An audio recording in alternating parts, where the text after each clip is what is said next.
that he's playing in Bournemouth. So we're going to Bournemouth, except we arrived the week after. And I couldn't believe it. And there's still Bowie posters on the walls and my holiday, and it's disaster time for me, holiday time. I get back from my holiday, and it's even worse because somebody told me, "Your friend David Bowie, he's retired, mate." What? Nobody retires. Not them. So I was that close to seeing him as a lad insane, and it was a tragedy.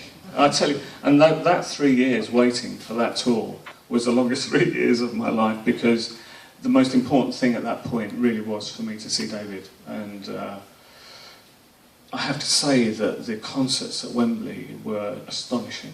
I've never seen anything quite like it before or since.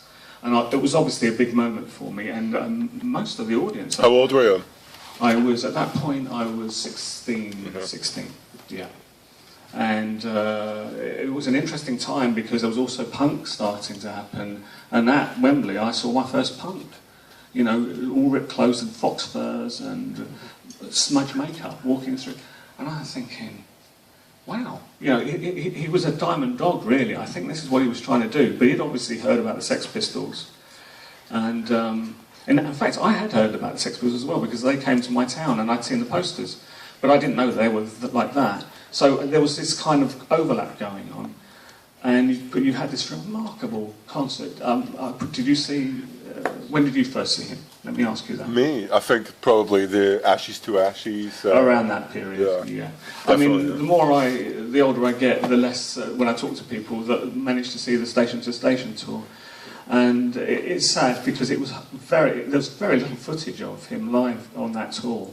But I've got to tell you, it was Bertolt Brecht. It was everything that, again, David had worked on his whole life. He'd seen Cabaret in 1968 and seen this beautiful staging with white light, and thought, I'm going to have some of that, And again, he waited for the right time, and he needed a massive statement to come back to Europe. He'd been out of the country for nearly 3 years, and he needed to come back with a bang, and he came back in style. And I sat down in my chair at Wembley, and the show started, and we were all transfixed. Everybody was transfixed. And it seemed like 5 minutes later, it finished.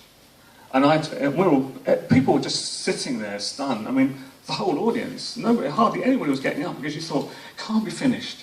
It can't be, and it went that fast. It was so good.